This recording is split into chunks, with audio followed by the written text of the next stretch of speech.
At approximately 1900 hours local time last night, there were missile explosions in a village in eastern Poland, approximately 4 miles from the border with Ukraine, killing 2 civilians and wounding 4 during an extended Russian bombardment of Ukrainian territory.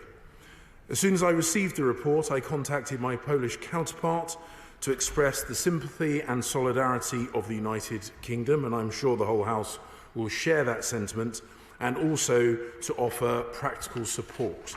I then spoke to my Right Honourable friend in a trilateral call with my Right Honourable friend, the Defence Secretary. Spoke to my Right Honourable friend, the Prime Minister, in a trilateral call with my Right Honourable friend, the Defence Secretary, whilst the Prime Minister was attending the G20 summit in Indonesia.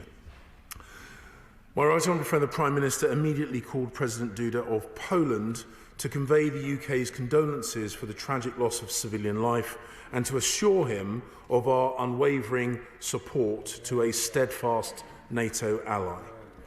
My Right Honourable friend, the Prime Minister, then spoke to President Zelensky about the latest situation and also attended an ad hoc meeting of G7 leaders called by President Biden to discuss the evolving situation. This morning I spoke to the Polish Foreign Minister and I commended Poland's decisive, determined but calm, professional response to the situation. I think it is wise to advise the House that at this point the full details of the incident are not complete, but earlier today Jens Stoltenberg, the NATO Secretary General, said there was, and I quote, no indication that this was the result of a deliberate attack. He added that the incident was, and I quote again, likely caused by a Ukrainian air defence missile fired to defend Ukrainian territory against Russian cruise missile attacks. Poland will lead the investigation to establish exactly what has happened, and the UK stands ready to provide any practical or technical assistance. In the meantime, we are not going to rush to judgment. Our response will always be led by the facts.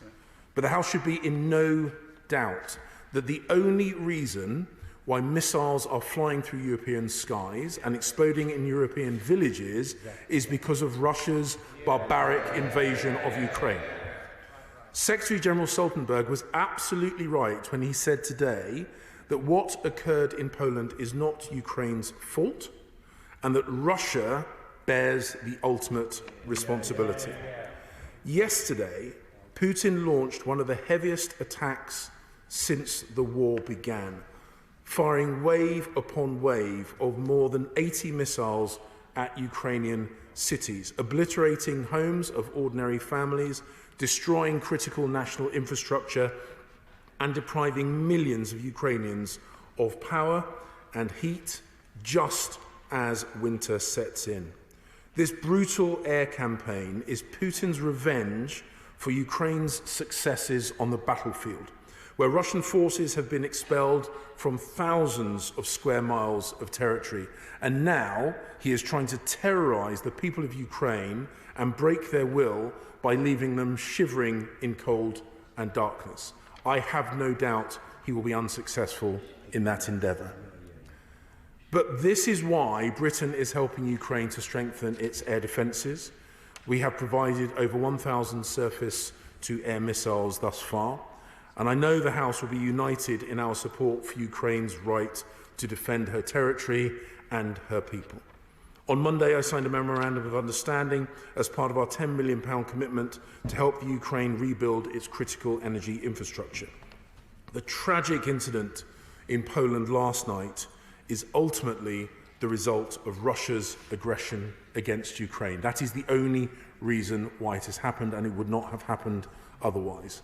And that is why the UK and our allies stand in solidarity with Poland, and that is why we are determined to support Ukraine until they prevail